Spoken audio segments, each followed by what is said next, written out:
The boot came through the glass at 6:47 in the morning. Frank Cahill heard it from the kitchen. Not the crash first, the boot first. The specific sound of a heel driving through a pane with intent. He'd heard that sound before in another life, and his body remembered it before his mind caught up. He set down the spatula. He did not run. He did not shout. He walked to the pass-through window that looked out into the dining room, and he stood there a moment, taking inventory, the way a man does when he already knows what he's going to do and just needs to confirm the details. Four of them. Young. Moving fast and loud the way men move when noise is the weapon, and they've never met anyone who wasn't afraid of it. I watched one of them sweep an arm across a table and send everything on it to the floor. He watched another pick up a chair and drive it sideways into the wall. He watched a third grab Daria by the arm, his waitress, 19 years old, 6 months on the job. A girl who'd already had too many things grabbed in her life and throw her hard into the edge of the counter. She went down. Frank walked out of the kitchen. That was 3 days after the beginning of all this. To understand what happened in the 90 seconds that followed, you have to back up. You have to understand the man who walked out of that kitchen and what he was made of, and why the four of them never had a chance from the moment they decided to come through that door. Let's go back to the beginning. Harlow Creek, Ohio.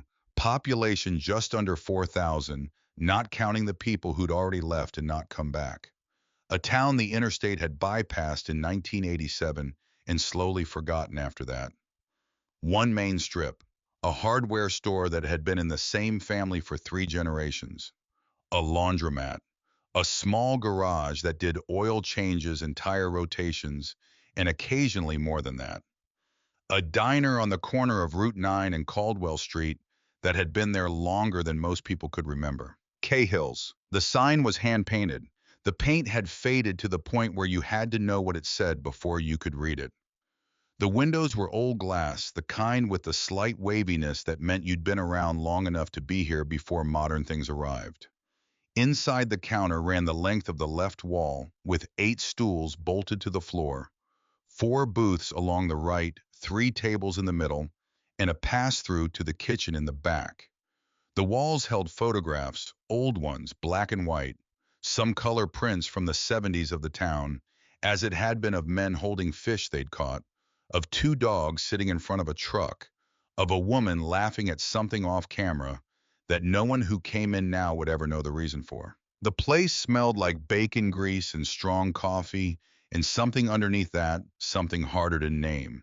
That was just the accumulated smell of 20 years of the same food, made the same way by the same hands in the same room. To the men who came in every morning, that smell was closer to church than anything they'd found in an actual church. Frank Cahill opened at 5. Same time every day for 19 years. He'd unlock the back door, fire the grill, start the first pot of coffee, crack a dozen eggs into a bowl, and have everything ready before the sky outside had made up its mind about the day.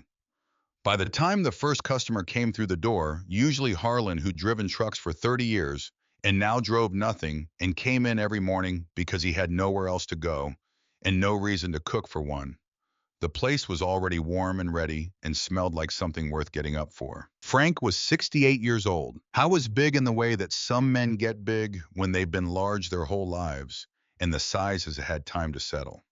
Not the kind of big that comes from a gym. The kind that comes from decades of physical work and hard use and a body that was never asked to be decorative. 6'1", maybe 230 pounds, though he hadn't weighed himself in years and didn't care to. Thick hands, thick neck, forearms that looked like they'd been carved from something denser than ordinary muscle. His hair was gray and he kept it cut short. His beard was trimmed close to his jaw. He moved slowly, deliberately, the way a large animal moves when it has no predators and no reason to hurry. I didn't talk much. When he did, people listened.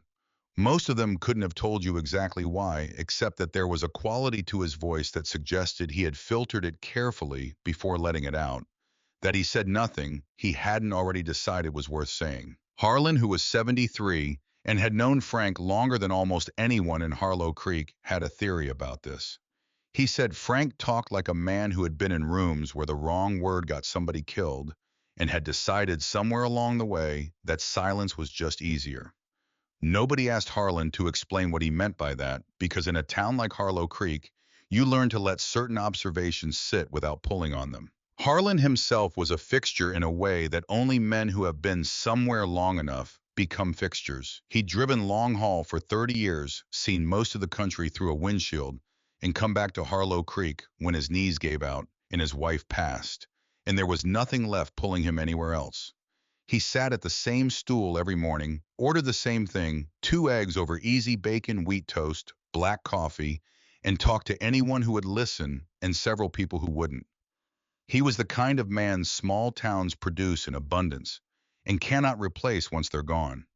The living memory of a place, the keeper of small histories, the man who remembered what the hardware store used to be called, and whose grandfather had built the laundromat, and why the intersection at Route 9 and Caldwell was offset the way it was. He'd been coming to Cahill's for 12 years.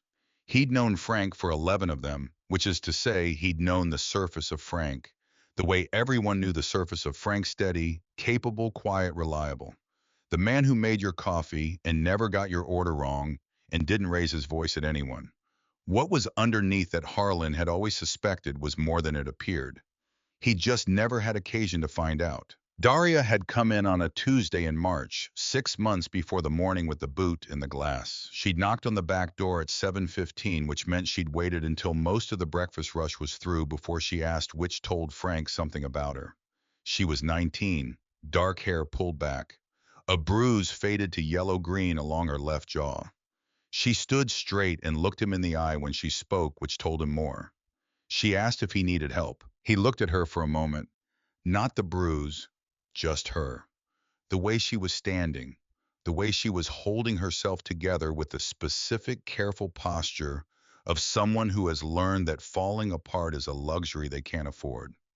He said he'd been meaning to hire someone. He hadn't been, but he did now. He didn't ask about the bruise. He didn't ask where she'd come from or what she was running from, though he understood clearly that she was running from something. He'd seen that particular quality of stillness in people before, the way a person who has been in motion for a long time holds themselves when they finally stop, like they're listening for pursuit, even when they're standing in a kitchen that smells like bacon. He recognized it because he'd worn it himself once a long time ago. I gave her an apron, showed her where the order pads were, told her the coffee always went to the counter, customers first and the booth second, and that if anyone was rude to her, she should tell him and he'd handle it. She showed her the small storage room in the back, with the cot he sometimes used on the mornings when he'd stayed too late to bother going home. He told her if she needed somewhere to be for a while, the room was there. She slept in that room for 3 weeks before she found a place of her own 2 streets over. She never thanked him directly, and he never expected it. She just started coming in at 4:45 every morning, 15 minutes before he did, and having the first pot of coffee going when he arrived. He noticed. He didn't say anything. That was how it worked between them. The currency of the arrangement was not words.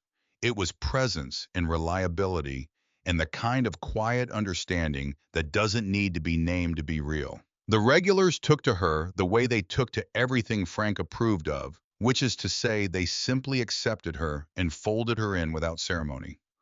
Harlan told her stories she didn't ask for, and she listened anyway because she understood instinctively that listening to Harlan was part of the job, and also underneath that because some of the stories were actually worth hearing.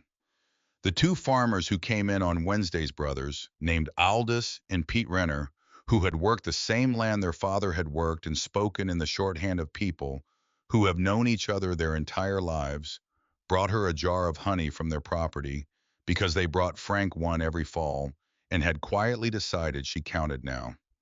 A retired school teacher named Marvella, who came in every Saturday for the same thing in the same seat for reasons she'd never explained, and didn't need to told Daria she had good posture and that good posture would serve her well in life. Daria said thank you and refilled her coffee without being asked. This was the world of Cahill's in the 6 months before everything changed. A quiet world, a small world, the kind of world that could look simple from the outside if you weren't paying close attention to the man behind the counter.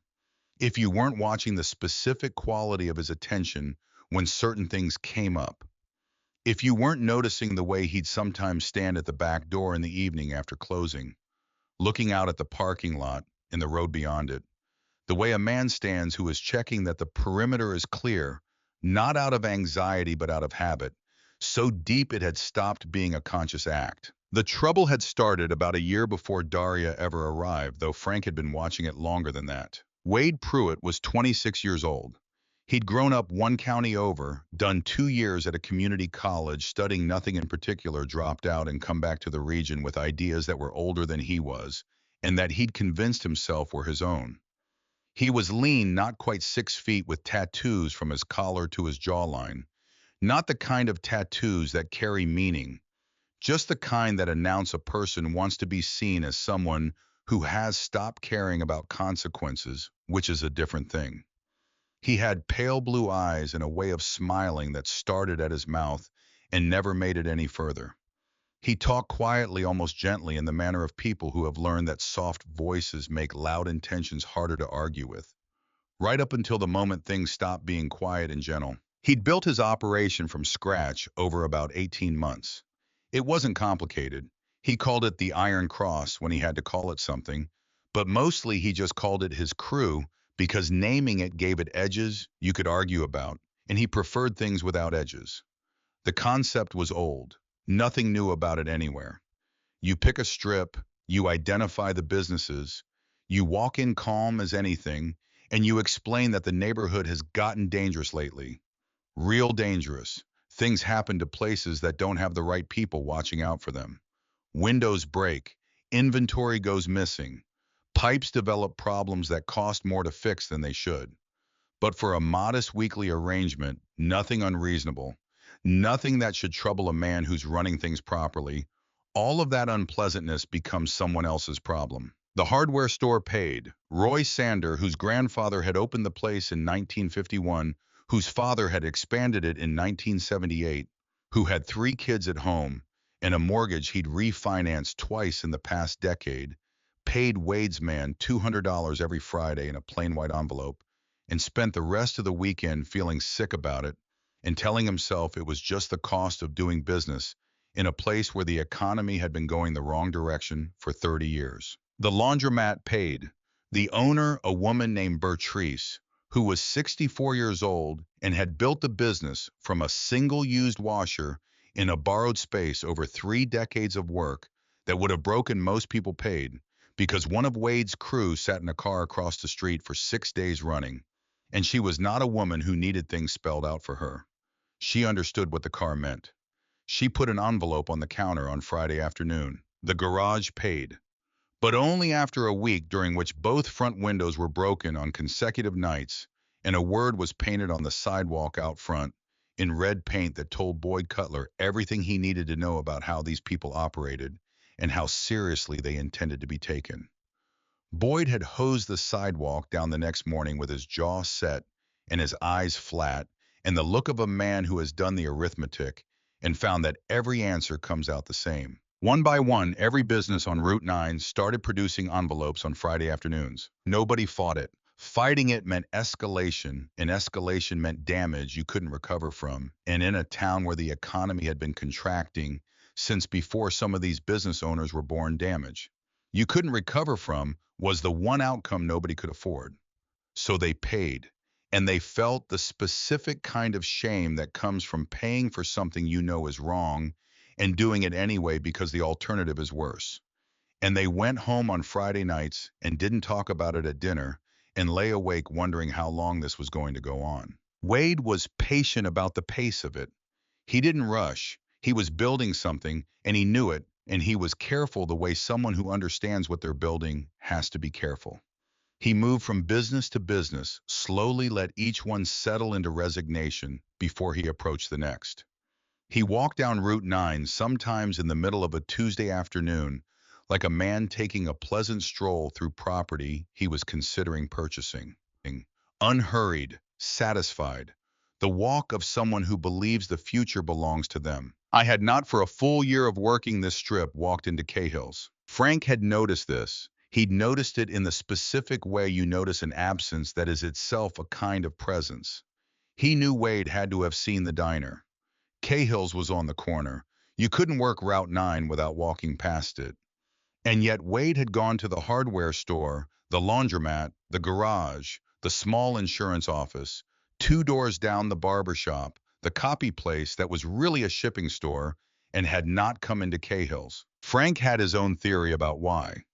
He thought Wade had looked at the diner the way certain animals look at something in the grass that doesn't move in the wind, the way the other things move. Not with fear exactly, with the specific caution of a creature that has learned to recognize the things it doesn't understand. But he also knew that this kind of caution had limits, that what drove men like Wade was ultimately simpler than caution. It was the need to have no exceptions, because one exception is a door, and a door is the beginning of an unraveling, and a man who has built something on the belief that there are no exceptions cannot afford to look at Cahill's Diner on the corner of Route 9 and Caldwell forever without walking in. Frank watched the hardware store start paying. He watched the laundromat. He watched Boyd Cutler hose the word off his sidewalk. He said nothing. He stayed behind his counter and he watched and he waited the way a man waits when he's already decided what he's going to do when the thing he's waiting for finally arrives. Wade came in on a Wednesday morning, a week before the boot in the glass. He brought 2 of his crew with him. They took 3 stools at the counter, spreading out more than 3 people needed to their elbows, claiming territory on either side, as a way of making a point about the kind of space they believed they were entitled to. Wade spun his stool once slowly, looking around at the photographs on the walls, the faded menu chalked on the board, the regulars in the booths who had gone quiet without having to be told to. Then he looked at Frank. He smiled that smile, the one that stopped at his face. I went through the standard presentation. He talked about the neighborhood, about how things had gotten difficult lately, about how a place like this, nice place, lot of history, clearly people depended on it, deserved to have the right people keeping an eye on things. He said for 200 a week, he could personally make sure nothing unfortunate happened to Cahill's. He said it quietly and pleasantly, the way a salesman talks about a product he sold many times before. Frank had poured 3 coffees while Wade was talking, set them on the counter, didn't charge for them. Then he waited for Wade to finish, and then he said no.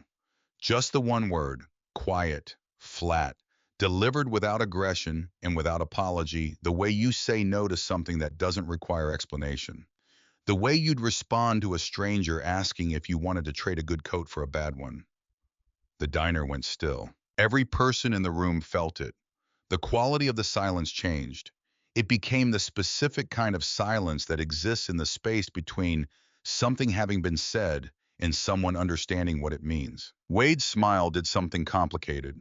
A flicker like a candle when someone opens a door in a distant room. The smile stayed in place, but something behind it shifted, recalibrated, tried to process a response it hadn't prepared for. He was not used to hearing that word without the speaker trembling while they said it. Frank was not trembling. He was standing with both hands flat on the counter, weight settled, looking at Wade, the way you look at something that is significantly less dangerous than it believes itself to be. Wade laughed. It was a good laugh, practiced, not entirely unconvincing. He said the old man had nerve. He said these things took time to think through. He said he'd give Frank a few days to understand how things worked, and they'd revisit the conversation.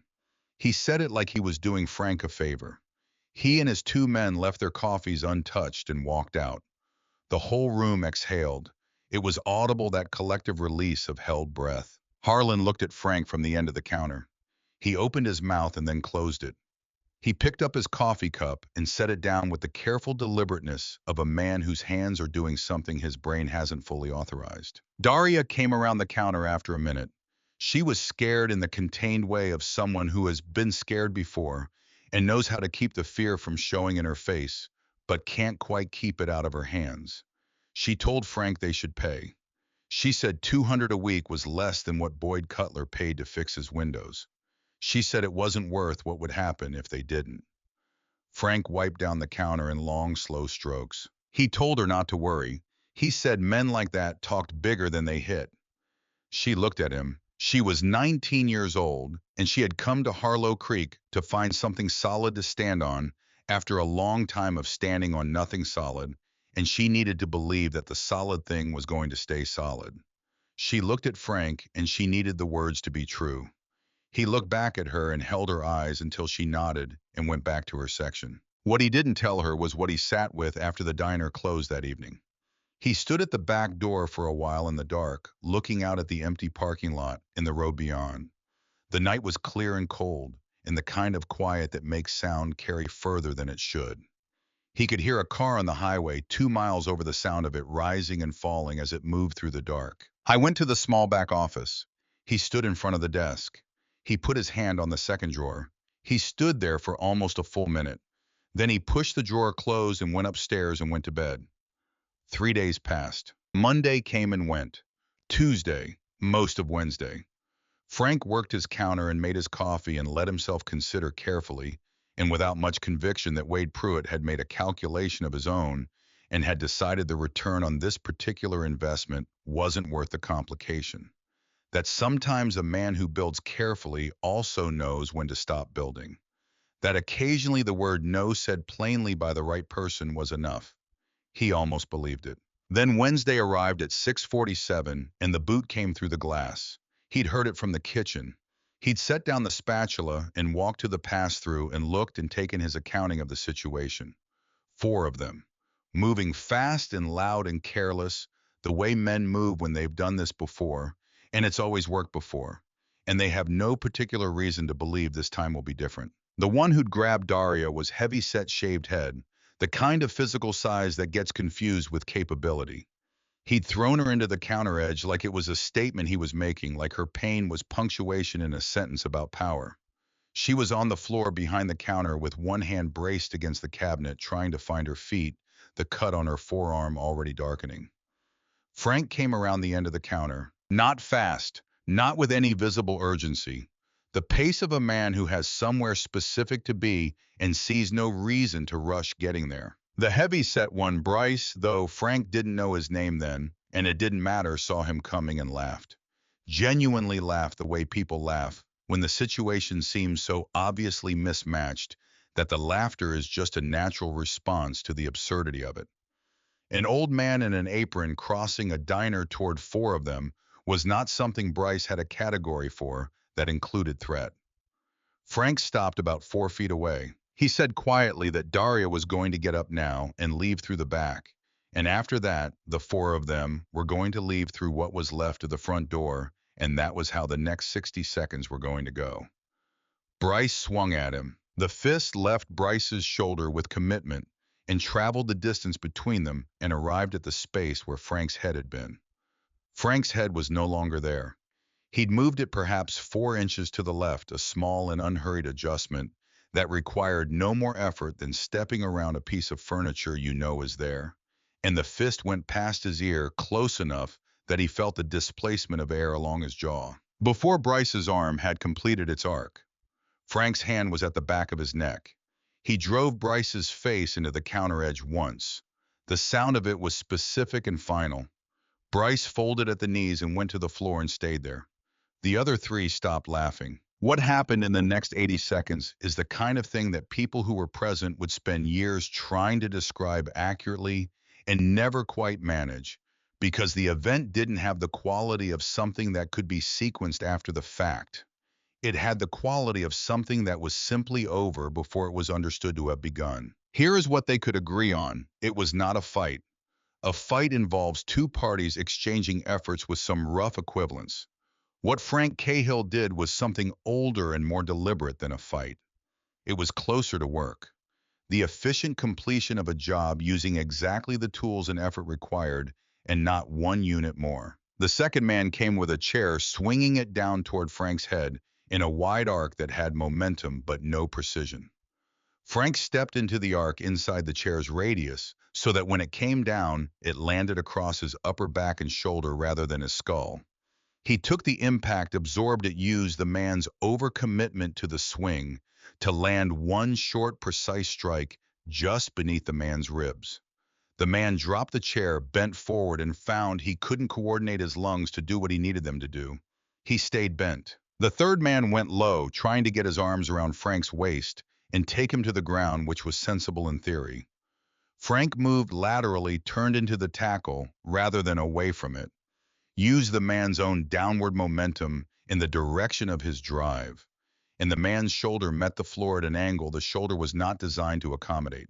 He grabbed it with both hands and stayed down. The fourth one, the youngest of them, maybe 20, stood back for a breath and a half and looked at the information in front of him. Three of his people on the floor in a time that didn't make sense, and then threw a wild looping punch that was more desperation than technique. Frank leaned back from it, got one hand in the collar of the young man's jacket and the other in his belt, and walked him the length of the dining room at a steady pace, and through the empty frame where the front door had been. The young man hit the sidewalk outside. He stayed there. Total elapsed time as best anyone could reconstruct afterward, 80 to 90 seconds. The diner was completely quiet. Harlan sat in his booth with a piece of toast suspended halfway between the plate and his mouth. He put the toast down. He looked at Frank. He looked at the three men on the floor. He looked at the young man visible through the door frame, sitting up on the sidewalk outside and blinking at the morning. He put the toast all the way down and did not pick it up again. Frank went behind the counter. Daria had gotten to her feet. There was a cut on her forearm from the counter edge, bleeding steadily, and she had her other hand pressed over it. She was looking at Frank with an expression that didn't belong to any of the categories she'd used to look at him in the past 6 months. Something had rearranged itself behind her eyes, something that was going to take time to fully settle. He checked the cut, asked if she could walk. She nodded. He got the first aid kit from under the counter, cleaned the cut, closed it with 2 strips of tape, put a bandage over it, told her to keep pressure on it, and sit on the stool. He stepped over the men on the floor without looking at them. He stepped around the broken glass from the door. He looked at the young man on the sidewalk who was sitting up now with his hands on his knees and the expression of a person who has reached into something they thought was familiar and found it contained something they have no framework for. Frank told him to pick up his friends and go back to Wade Pruitt.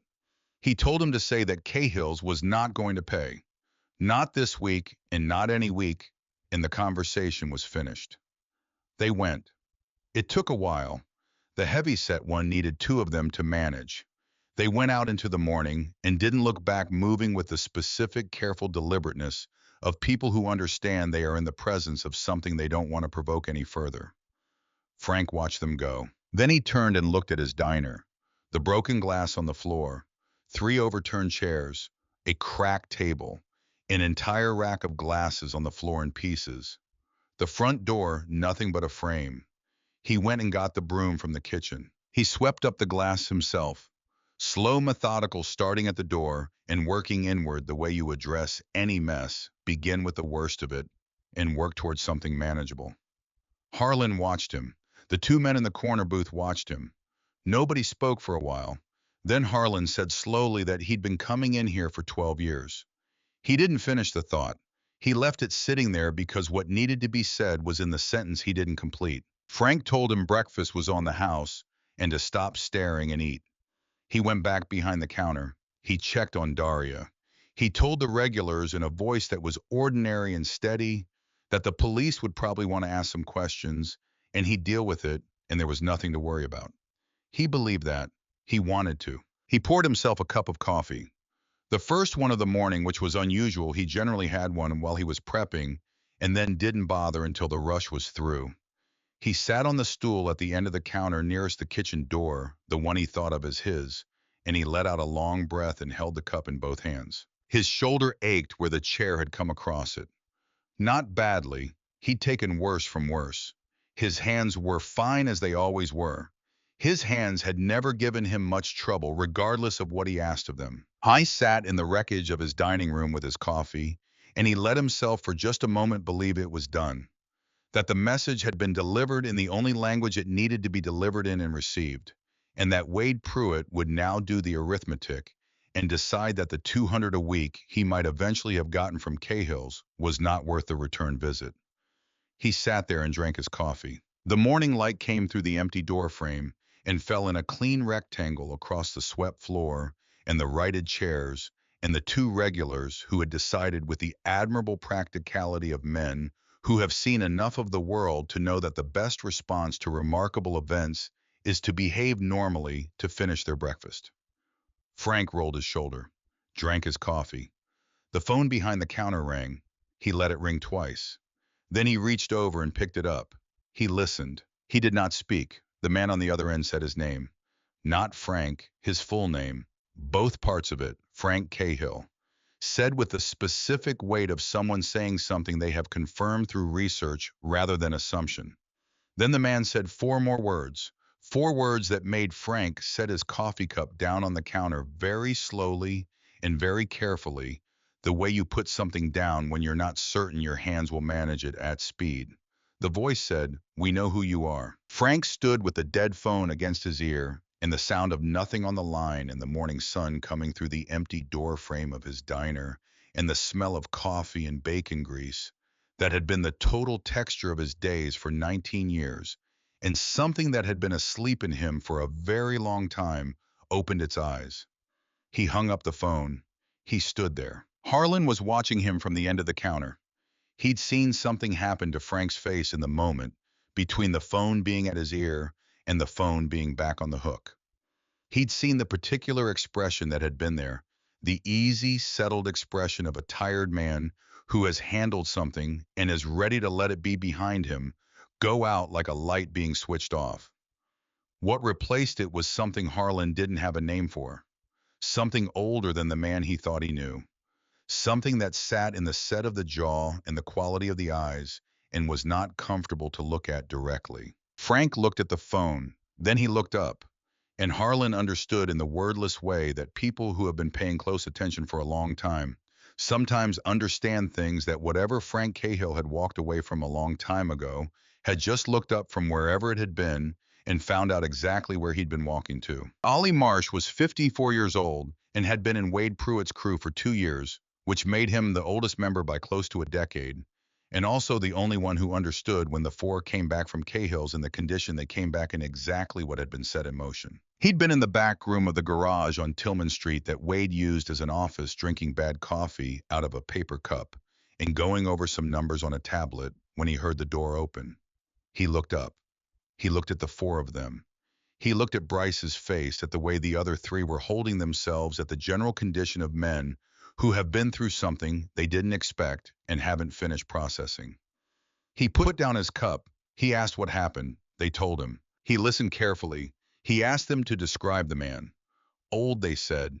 Big, gray hair, apron, moved fast, moved different, moved like nothing they'd ever seen.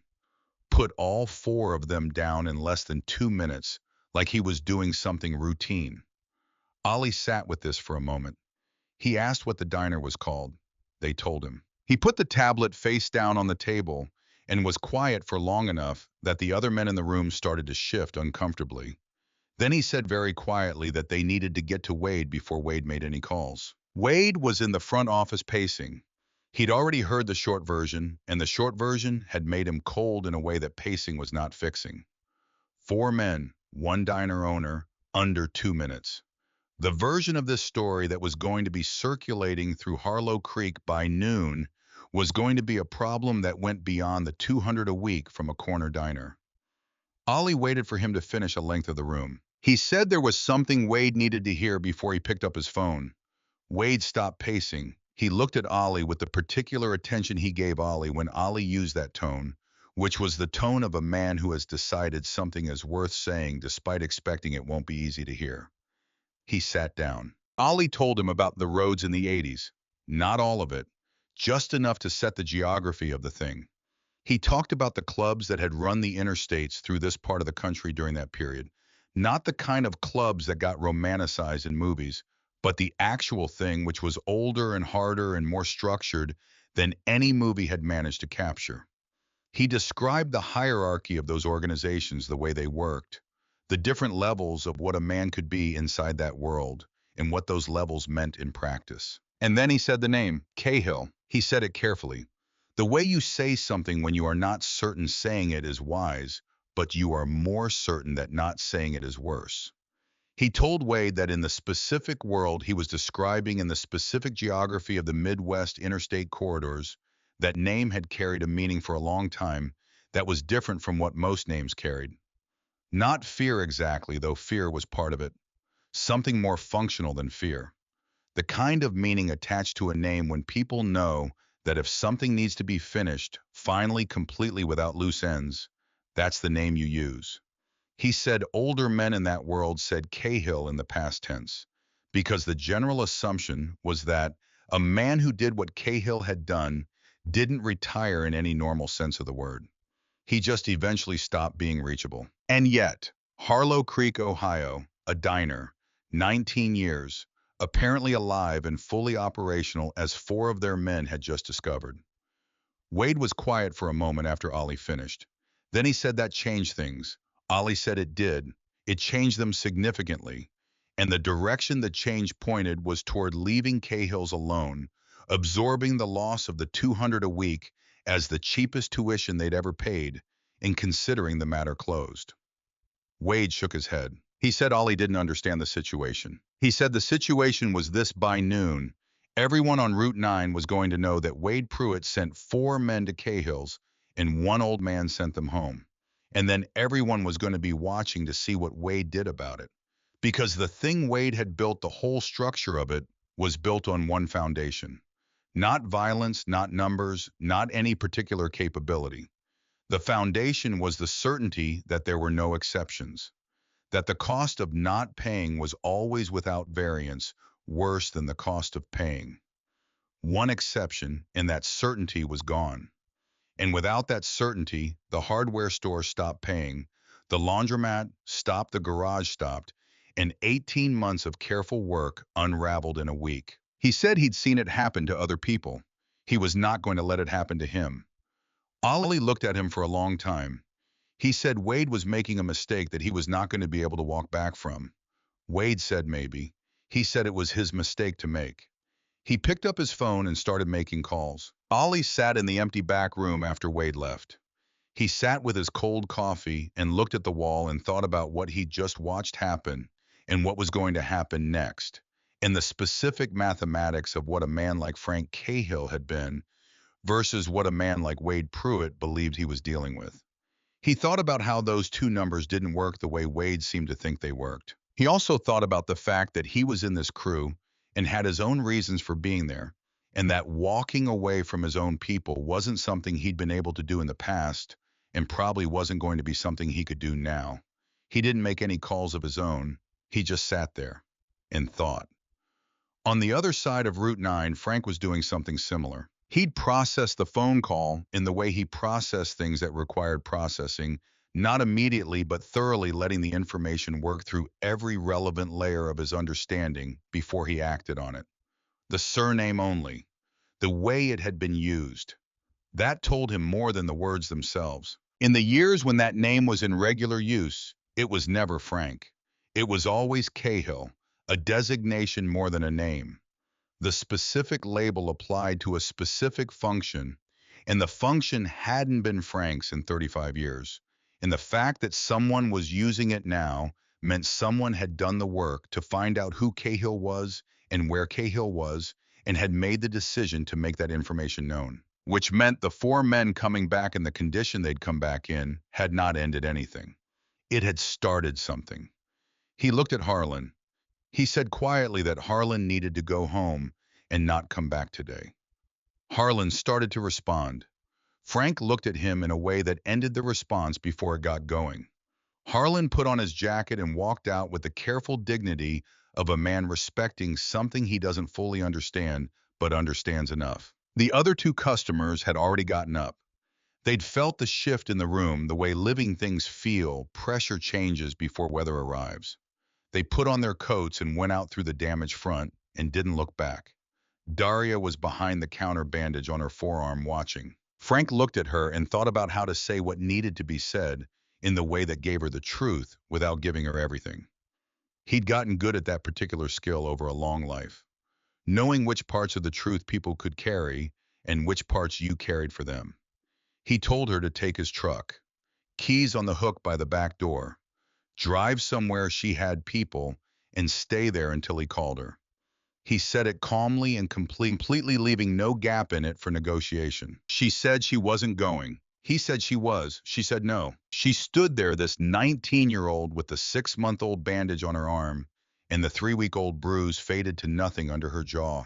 And she stood the way she always stood, with the careful, straight posture that Marvella had complimented the posture of someone who had decided a long time ago that if they couldn't control anything else, they were going to control how they held themselves in space. She looked at him, and looking was the argument clear and complete. Frank had spent a long life in rooms with stubborn people, including a long period of being a stubborn person himself. He knew a finished argument when he was standing in one. He said, "Wait here." I went to the back office. Small room, just a desk and a chair, and the filing cabinet that held the accumulated paperwork of 19 years of a small business. He went to the second drawer of the desk. He moved the road atlas that sat on top of everything else, hadn't been opened in a decade, but he kept it the way you keep certain things out of a respect for what they represent. Under the atlas was the steel box. Dark gray, no markings, the size of a small toolbox. He'd carried it through 2 states in many years, in one long period, during which he hadn't had a fixed address, and had kept it in the locked box behind the seat of his truck. He carried it out to the counter and set it down between them. He opened it. Inside was a patch, old leather roughly 6 inches across. The colors black and dark red, and something that had once been gold had faded significantly, but not beyond recognition. The design in the center was still legible if you knew what you were looking at, and illegible in the way of things that have specific meaning to specific people and are not meant for general reading. It was the kind of patch you didn't buy, the kind that wasn't available at any price, the kind that could only be earned through years of work in a world that most people knew existed and very few people understood from the inside. And that was awarded through a process that was never written down because the people doing the awarding understood that things worth having don't need documentation. Frank set it on the counter. He didn't explain it. He didn't have to. Daria had grown up in rural Ohio. She'd grown up adjacent to the edges of a world she'd never been inside the way most people in that part of the country grow up aware of it, in the way you're aware of weather that happens in a different county, its effects visible without its mechanism being entirely clear. She knew what certain designs meant. She knew what certain colors represented. She knew what it meant when a man had earned the right to carry something like this. She looked at the patch for a long time. Then she looked at Frank. He told her he was asking her to leave, not because he was concerned about himself. He said he'd spent 40 years building distance between himself and the man he used to be, and what was coming in the next 20 minutes or so was going to require him to close that distance one last time, and he didn't want her to be in the room when it happened. He said she'd looked at him a certain way every morning for the past 6 months, and he'd like to keep being the man she'd been looking at, and what she was going to see if she stayed was going to make that harder. He said it quietly, without drama, the way he said everything. Daria looked at the patch for a moment longer. Then she reached out and picked it up and put it in her jacket pocket. She took the truck keys from the hook by the back door. She walked out. Frank stood alone in his diner. I thought she had driven away. He had no way of knowing that she would make it exactly as far as the gas station on the other side of Route 9, pull into the lot on the far side of the pumps, where the truck couldn't be seen from the road, and sit there with the engine running, and her hand wrapped around the patch in her pocket, and her eyes fixed on the front of his building. She would sit there for 20 minutes watching men arrive. He didn't know that. He stood in the empty diner and accepted that he was going to do this alone. That was all right. He'd done harder things alone. He reached down and straightened his apron, smoothed the front of it with both palms, the gesture so habitual that it happened without conscious decision. The same small act of readiness he performed every morning before stepping to the grill. He'd done it 10,000 times in this building. It meant the same thing now that it always meant. A man settling himself before the work. He put both hands flat on the counter. The wood was warm under his palms. It was warm from being worked against for 19 years. He'd refinished it twice, and he knew every inch of it, every grain and stain and worn place and small repair. He'd poured coffee across this surface more times than he could count. He'd slid plates and bowls across it. He'd had the kinds of conversations across it that happen best when there's something physical between the people, talking some surface to look at instead of each other, some task to occupy the hands while the important things get said. He stood with his hands on the wood he knew better than any other surface in his life, and he was 68 years old, and his shoulder ached and his knee complained, the way it had been complaining for 8 years, and none of that was going to change what happened next, or how he was going to approach it. Outside on Route 9, he heard them coming, not loud. That was the thing he noticed first, and it told him what he needed to know. The first group had come in loud because noise was the weapon they'd brought, and they'd never had reason to bring anything else. This was different. Multiple engines dropping to idle at intervals along the road, cutting off one at a time in a pattern that suggested people taking up positions rather than arriving at a destination. Organized, deliberate. They were spreading out before they came in, which meant the warning Ollie had given had gotten at least partially through. They knew now, or knew enough to be careful, which was not the same as knowing enough to make a better decision, but was enough to change the quality of what was coming. Men who were afraid and had committed anyway were more dangerous than men who weren't afraid. He'd known that his whole life. Fear didn't make people stop. It made them thorough. He counted engines. He got to 7 before the counting became approximate. He moved. He came around the counter and repositioned the two heaviest tables, not dramatically, just enough to change the flow of the room.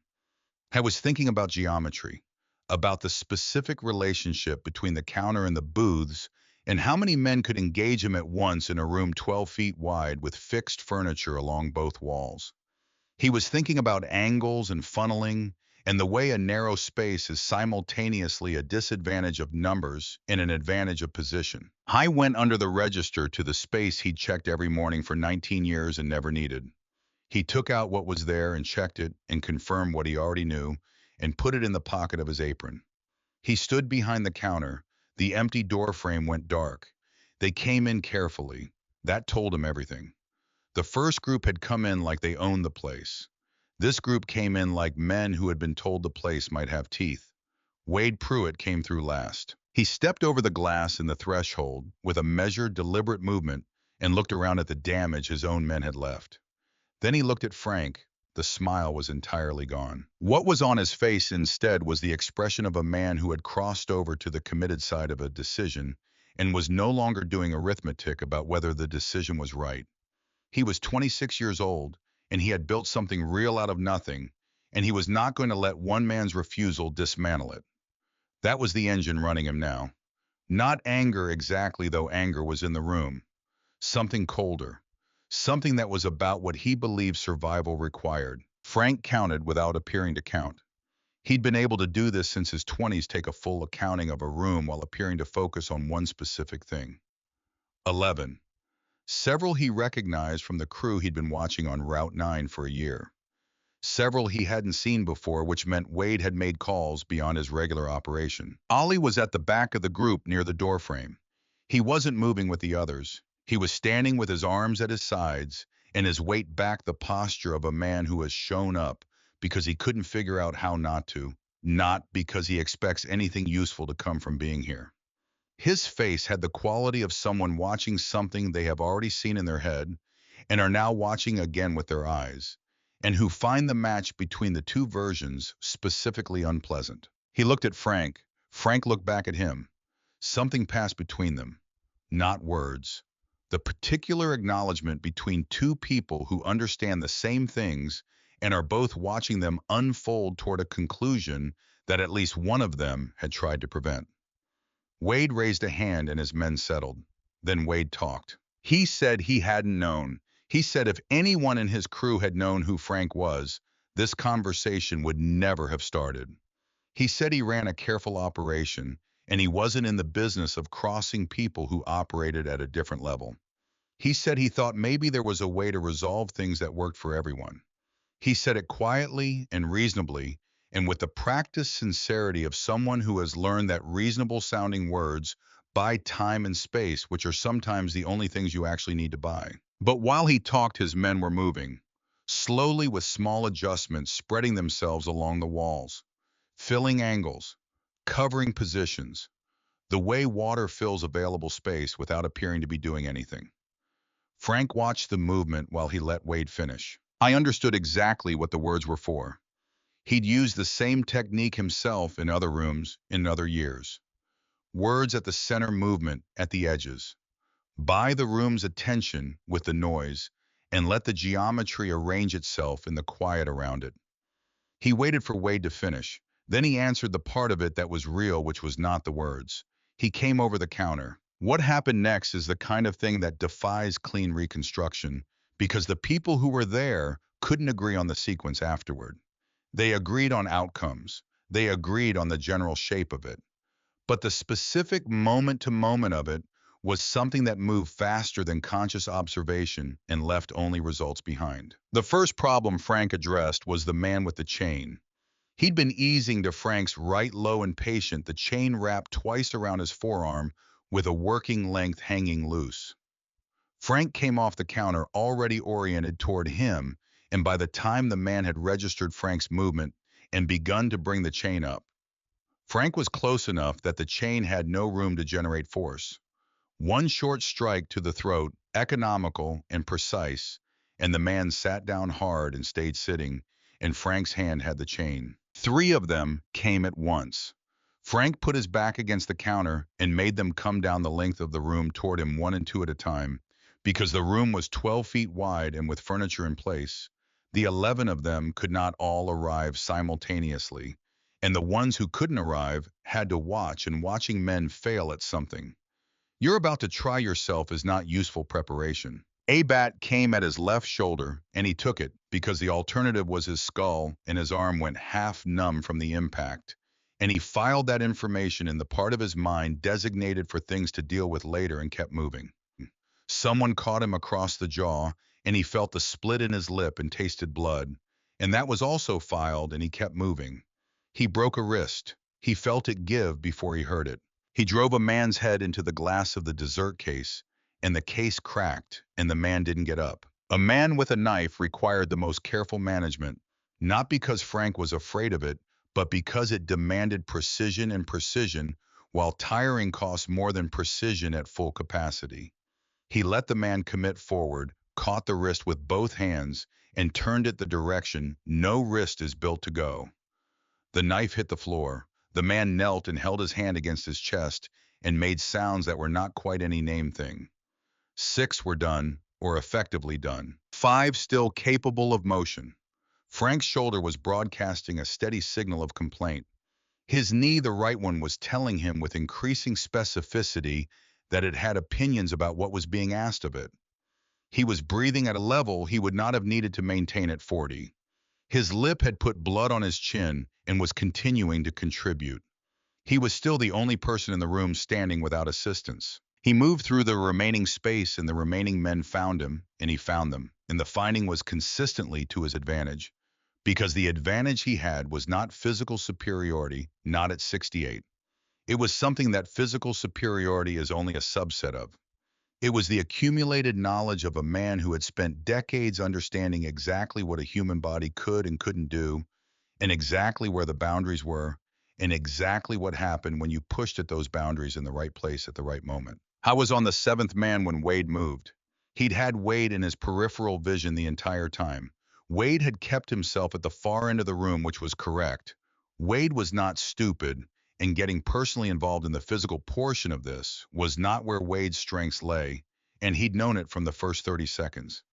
He'd been holding himself back, watching, waiting for the moment when the math changed in his favor.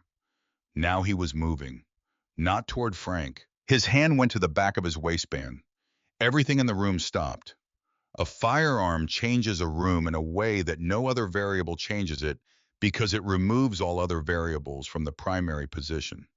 Strength, experience, position training, everything becomes secondary to the question of whether the person holding the gun will use it and whether the bullet will go where intended. Frank knew this better than most people alive. Frank stopped. 6 men on the floor, 4 more or less standing. Ollie at the back near the door, Wade at the far end of the counter with the gun in his right hand.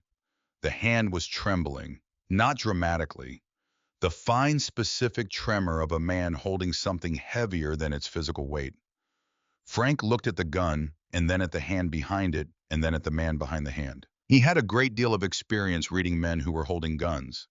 He knew the specific differences between a man who had done this before and a man who hadn't. The differences were subtle but consistent. The way the eyes moved, the rhythm of the breathing, the quality of the grip too tight was as telling as too loose. Wade had never crossed this particular threshold. You could see it in every one of those indicators simultaneously. He also knew that a man who had never done it could still do it. Inexperience didn't make the weapon inoperable. It made the man holding it more unpredictable, which was its own species of danger. Frank was very still. He looked at Wade. He said quietly that if Wade was going to pull that trigger, he needed to be certain it finished the job completely. Because if it didn't finish the job, if the bullet put Frank down, but didn't put him all the way down, then Wade was going to watch Frank get back up and come the rest of the way across the room. And after that, there would be no second shot and no more conversation. And the night would end in a way that was going to be significantly worse for Wade than anything that had happened so far. He said it as a fact, the way you describe weather or gravity, something that will happen regardless of anyone's preferences. Wade stared at him. The tremor in his hand had not improved. The room was entirely silent. The men, still conscious, were not moving. Ollie at the back had not moved throughout. He was watching with the face of a man who is seeing in physical reality something he has already fully understood in his mind, and who finds the correspondence between the two deeply and specifically unpleasant. The door opened. Daria walked in. She came through without hesitating, without pausing at the threshold, without any of the small involuntary hesitations that appear in a body that isn't certain about what it's walking into. She had decided something while she was sitting across the road, and the deciding was done, and what was left was just the walking. She'd seen the gun through the window. She'd watched Wade's arm come up and seen what was at the end of it, and sat for approximately 4 seconds with her hand around the patch in her jacket pocket, and then she'd opened the truck door and crossed Route 9. She stopped just inside the door frame. She reached into her jacket pocket. She pulled out the patch and held it up, high above her shoulder, turned outward so that everything in the room could see it. The faded colors, the design, the symbol that meant something specific to people who knew what they were looking at, and nothing to people who didn't. And in this room, in this part of Ohio, in this particular collection of men, it turned out there were enough people who knew. She said they all knew what this was. She said the man standing in that room had earned it, and the people who gave it to him were still out there. And those people did not forget the men who carried this patch. She said whatever happened in the next 60 seconds was going to reach those people. She said those people did not leave things unaddressed. It was half true, and it was half a thing she'd constructed from what she knew and what she hoped, and she held it steady and said it without her voice breaking, which was harder than it looked. The room changed, not immediately, not like a switch, more like temperature dropping in a space gradually, and then all at once reaching every corner. The men who were still standing looked at the patch and looked at Frank and looked at each other and did the specific kind of arithmetic that men do when the variables in a situation have shifted in ways they hadn't anticipated, and the math is producing answers they don't like. One of them lowered what he was holding, not all the way, just to hip height, but he lowered it. Another took a step back. Ollie at the back of the room looked at the patch for a long time. His face did something that was difficult to read from across the room, because it was several things at once. Recognition, calculation, something that might have been the specific exhaustion of a man who has been right about something important and received no credit for it. He was the only person in the room besides Frank who fully understood what the patch represented, and he was therefore the only person besides Frank who understood that what Daria was saying occupied a specific position between bluff and reality. Not entirely either, because the possibility was real enough that you had to treat it as real.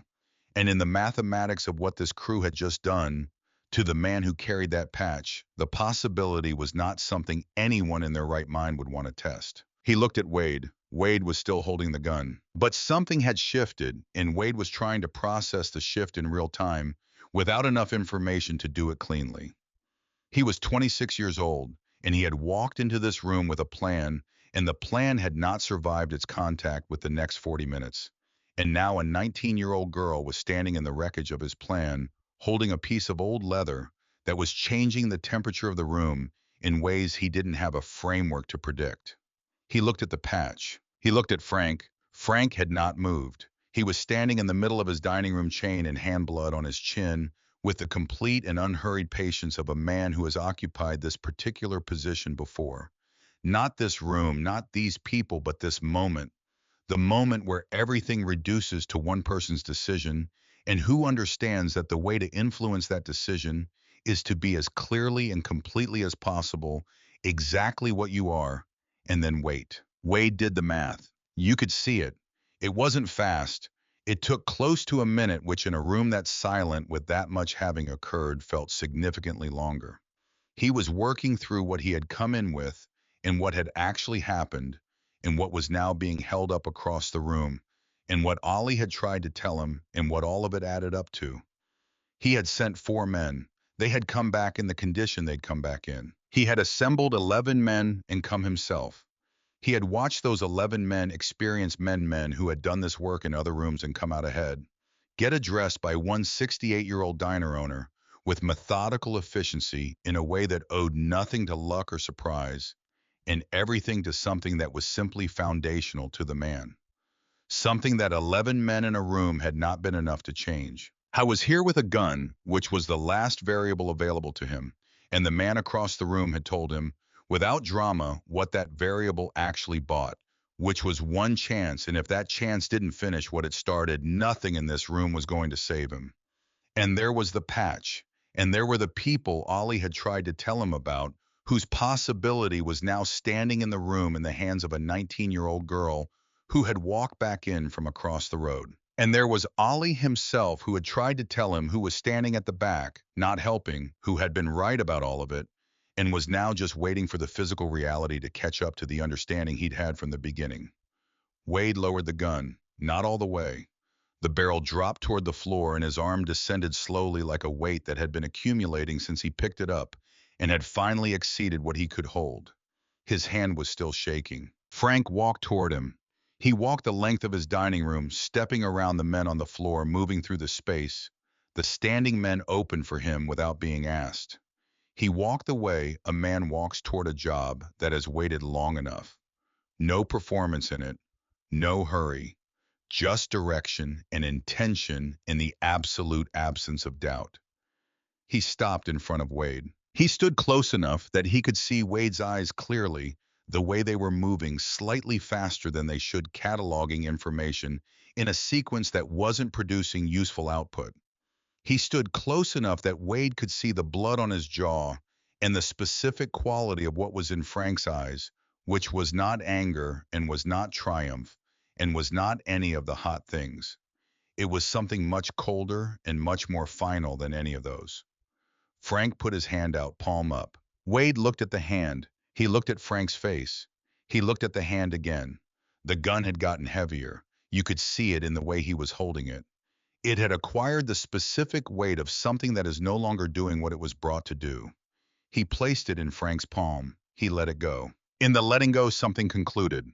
Not just the standoff, not just the evening. Something larger. The thing Wade had built over 18 months on this strip.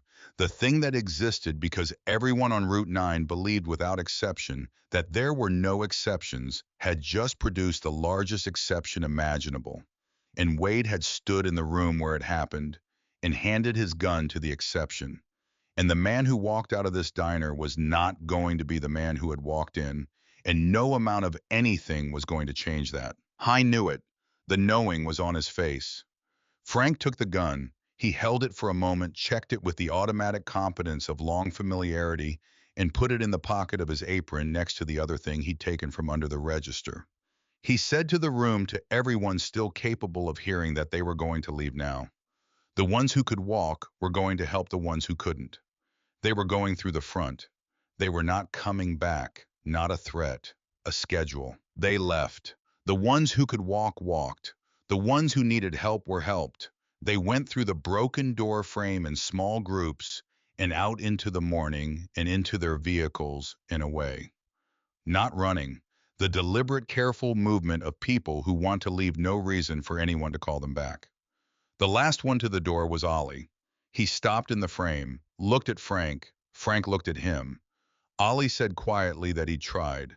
Frank said he knew. Ollie stood there for one more moment. Then he nodded the brief, complete nod of two people who understand the same things and are acknowledging that understanding without needing to say what it is, and walked out. Frank watched him go. Then he was alone, or nearly alone. Daria had lowered the patch to her side. She was standing near the door with the leather between her fingers and an expression that had several layers to it.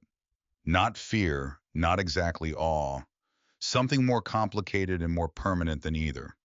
The expression of a person in the process of revising a significant number of things they believed they understood about the world they were in. Frank looked at her. He said she was supposed to leave. She said she'd left to the gas station. He considered this for a moment. He said the gas station was across the street. She said yes, it was. He looked at her for another moment, and something shifted in his face. Not a smile exactly, not with everything that was still on the floor of his dining room, but something adjacent to one. Something small in particular around the eyes. He said, "Come in," and closed the door. Then he remembered there was no door. He said, "Come in and watch your step." She came in and watched her step, and they stood in the wreckage of Cahill's together, and Frank reached into his apron pocket out of habit and came out with a roll of medical tape he kept there and began wrapping his left palm where the chain links had cut into it. Daria reached over and took the tape from him and did it properly the way he'd shown her to do it months ago when someone had come in with a kitchen cut that needed closing before they could get to an actual doctor. She wrapped it clean and tight and tore the end and pressed it flat. He let her. His hands were steady. They were always steady. The police arrived 40 minutes later, which passed for prompt in Harlow Creek. Two cruisers and Sergeant Bellows, who had worked this county for 20 years and carried the specific exhaustion of a man who has seen enough of the world to be tired by it, but not enough to have stopped caring about it. He stood in the doorway and looked at the room. He looked at Frank. He looked at Daria. He looked at the blood on the floor, the cracked dessert case, the general condition of things. He said he'd gotten 3 calls from people who had observed men leaving this location on foot in various states of physical difficulty. Frank said that sounded right. Bellows asked what happened. Frank told him. He told him the truth, which he could do because the truth was the right story. A group of armed men had entered his place of business. He had protected himself and his employee. He was 68 years old and a veteran, and this was his establishment. Every word of it was accurate. Bellows listened to all of it. He was a perceptive man, and he understood without needing to be told that he was receiving the curated portion of the truth, and that the full version had rooms in it he hadn't been shown into. But the room he was in was solid and clean and true, and he was a man who had learned to work with what he was given when what he was given was sufficient. I took the report. He asked about the firearm. Frank said one of the men had brought it in, and it was on the counter. Bellows bagged it. He told Frank he wanted him seen by a doctor as a formality, and Frank said all right. He asked Daria if she needed anything, and she said no. Bellows walked back to his cruiser. He sat in it for a moment before starting the engine, looking at the front of Cahill's through the windshield, thinking about what he'd just seen and what he understood about it, and what he was going to do with that understanding. He started the engine. He drove toward town. By noon, every person who had been in or near Cahill's that morning had spoken to at least one person who hadn't been. By 2 in the afternoon, the story had reached the hardware store, the laundromat, the garage, the insurance office, the barber shop. By evening, it was on the residential streets, moving through the neighborhoods, the way things move through small towns, thoroughly, with embellishment in the direction of accuracy rather than away from it, because the facts themselves were already the kind of facts that didn't need help. One man, his diner, 11 men with weapons, The outcome. Roy Sander at the hardware store heard it twice before noon. He sat behind his counter and thought about the envelope he'd been producing every Friday for 8 months, and what it had cost him in money and what it had cost him in the other currency, the harder one, the one you don't get back. He picked up the phone and called a number he had for one of Wade's crew and said the arrangement was finished. He said it clearly and without qualification and hung up. Nobody called back. Bertrice at the laundromat sat with it for 2 days before she did anything. But on the second day, she changed the locks on the back door and put a handwritten sign in the front window that said, "Under new management," though nothing about the management had changed. It was a declaration of something that didn't have another name. Boyd Cutler didn't need to hear the story from someone else. He'd been in the diner for the first incident, had been sent out the back, before the second had spent the rest of that day at the garage, doing work that didn't need doing, and thinking about the look on Frank's face when he'd come out of the back office. He simply stopped leaving envelopes on Friday, the next Friday, the one after that. The silence from Wade's end of things said more than any response would have. Wade Pruitt was gone from Harlow Creek within 3 weeks. He left in the way that suggested decision had been forming for a while, and recent events had resolved it. He left no forwarding information. He left the garage on Tillman Street empty, the back room swept clean, the key in the lock. The crew dissolved the way these things dissolve when the organizing principle is removed. Some of them left town, some stayed and returned to the ordinary work of young men in places where the economy doesn't offer much the work they'd been doing before Wade came along and offered them something that looked like a better version of the same thing. Nobody organized anything in their place. Ollie Marsh left the same week as Wade, but differently. He packed his truck carefully, taking everything he'd want to have with him wherever he ended up. On the morning he left, he drove down Route 9 and slowed in front of Cahill's and sat there for a few minutes with the engine running. He didn't go in. He drove away. Frank saw the truck from behind the counter. He recognized it. He watched it until it was out of sight. Then he turned back to the grill. Cahill's reopened 3 days after the second incident. The front door was replaced, new glass, same frame, painted the same color it had been, because Frank had kept a note of the color code from when he'd had the building painted 6 years earlier. The two tables beyond repair were replaced with similar ones from a restaurant supply store in Columbus. The dessert case was replaced. The torn booth cushion was repaired by a woman named Elaine on Garfield Street, who did upholstery out of her garage and charged Frank half what the work was worth, which Frank corrected by paying the full amount, and then some because Elaine had 3 kids and a part-time job and was not running a charity. I was back behind the counter on a Friday. 5 o'clock. Lights on, grill-fired coffee going. Harlan came in at 5:15. Earlier than his usual time, though, he said nothing about why. He sat in his regular spot. He accepted his coffee. He looked at the new door glass, the repaired booth, the replaced tables. He said it looked good. Frank said it looked close enough. They sat with that in the comfortable way of two people who have been having a certain quality of conversation for a long time and understand that some silences are as communicative as anything that could be said in them. Then Harlan said, carefully working up to something that he'd been coming in here for 12 years, and there was a question he'd always had and had never asked. Frank waited. Harlan said he'd always wondered where Frank had been before he came to Harlow Creek, not where he was from originally. He meant the years right before he arrived, the years before he showed up in this town at 49 years old and opened a diner like a man who'd been looking for a specific thing and had finally found it. Frank poured himself a cup of coffee. First one of the morning, same as always. He said it was a long road. Harlan said he expected it was. Frank said a man does what he has to do until he finds what he wants to do. And sometimes finding what you want to do takes longer than you'd like. Harlan nodded. He let the answer be enough because he understood it was everything Frank was going to say on the subject. And because looked at, honestly, it was everything he needed to fill in the shape of what he'd always wondered. The regulars came back, all of them, and then some. People brought cousins and friends from neighboring towns who'd heard the story and wanted to see the place and shake the hand of the man behind the counter. Cahill's was busier in the month after the reopening than it had been in the 3 years before it. Frank didn't care for the attention. He poured coffee and waved off thanks and redirected conversations toward the food and the weather and the general state of things in the county, which were his preferred topics because they were concrete and present and didn't require him to be anything other than what he was on an ordinary morning. He was the man who made your breakfast. That was enough.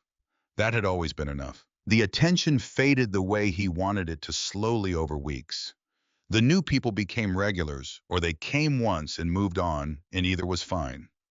The story settled into the permanent record of the town, the category of things everyone knows and nobody needs to keep repeating because it's already part of the texture of the place. Daria was different after that morning. Not dramatically, not in ways she could have named herself probably. But Frank noticed because Frank noticed things, because noticing things had once been how he stayed alive, and old habits of that particular kind don't dissolve entirely. She moved differently in the space.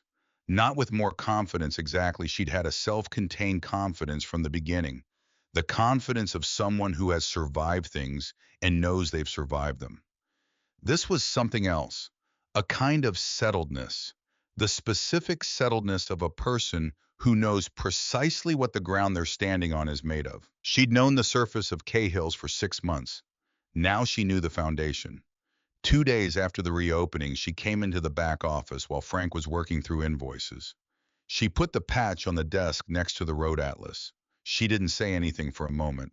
He looked at the patch. He looked at her. She said it was his. He said he knew. She said she thought he might want it back in the box. He said he supposed it belonged there. He picked it up and opened the steel box and placed the patch inside and closed the lid and put the box back in the drawer under the road atlas and pushed the drawer closed. The drawer that had been there for 19 years never opened until today. The drawer that was going to stay closed now for good. Daria stood for a moment. Then she said she understood now why he'd never asked her what she was running from. He looked at her. She said she figured he already knew what it felt like to be running from something, and that he'd decided it wasn't his business to ask someone else about theirs. He was quiet for a moment. Then he said that was about right. She nodded. She went back out to the dining room. He sat at the desk and didn't return to the invoices for a while. He just sat in the small room and listened to the sounds coming through the wall.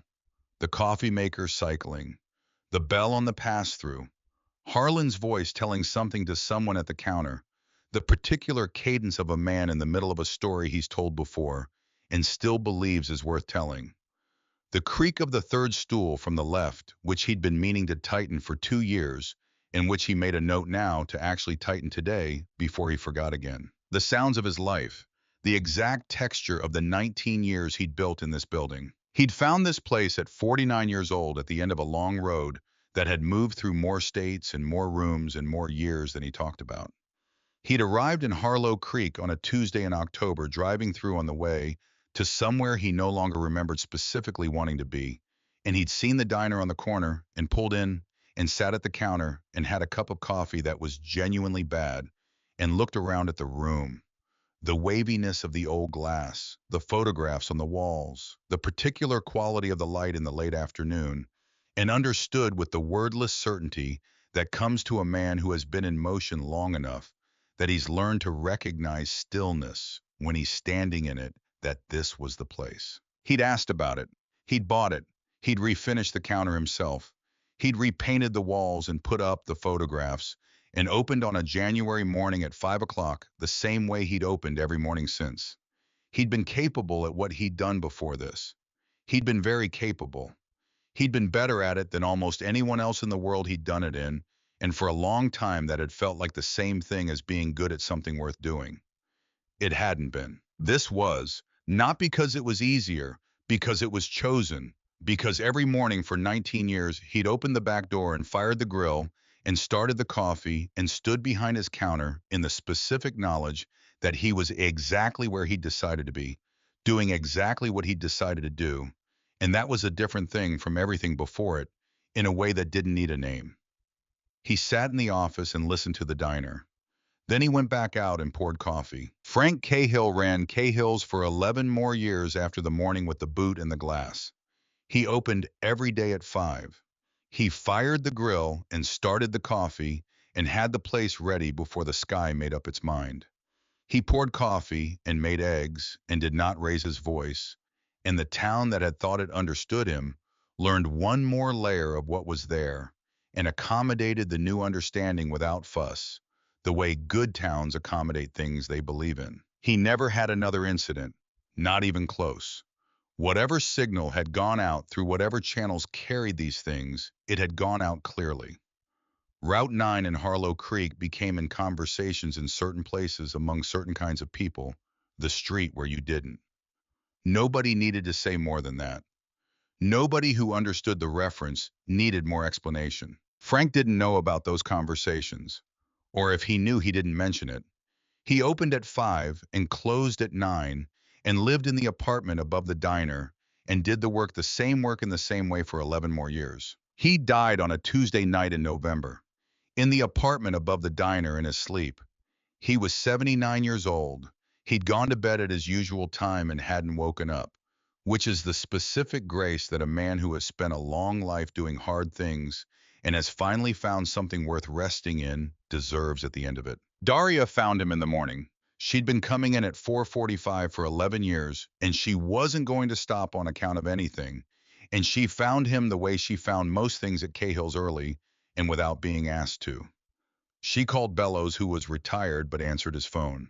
She called Harlan, who was 84 and not driving anymore, but called his daughter and came immediately. She stood behind the counter while people moved around her and did the things that needed to be done, and she held herself together the way Frank had always held himself together, completely, without making the holding together visible, just doing it the way you do the other necessary work. Half of Harlow Creek came to the funeral, maybe more.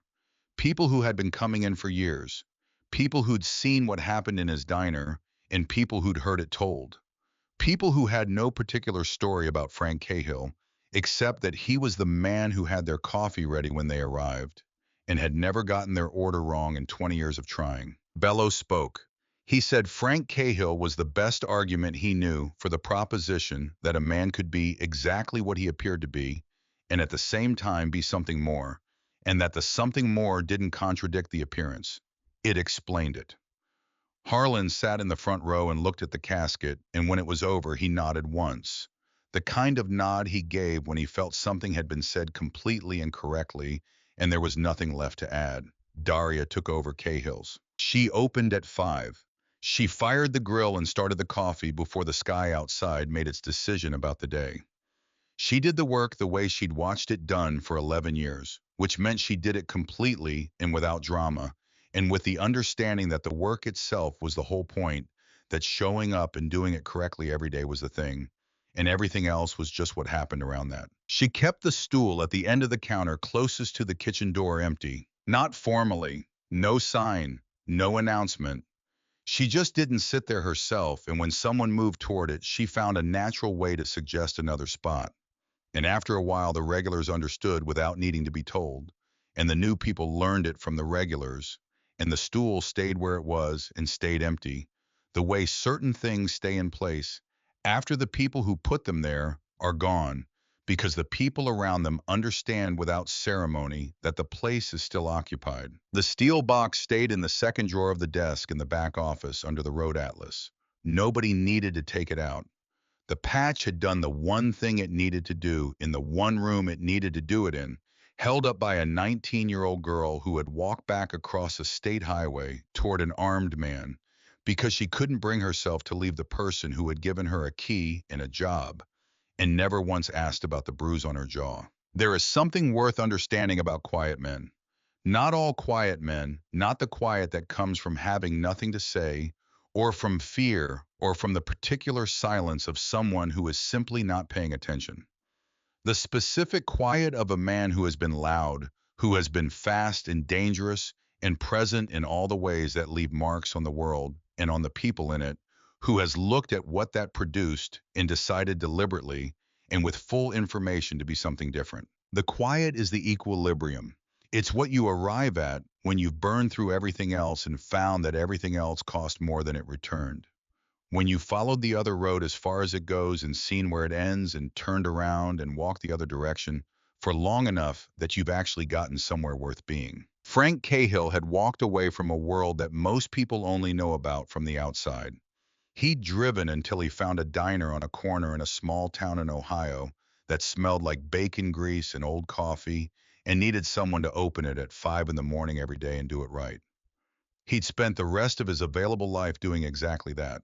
He'd picked up the old thing one more time because they'd made it necessary.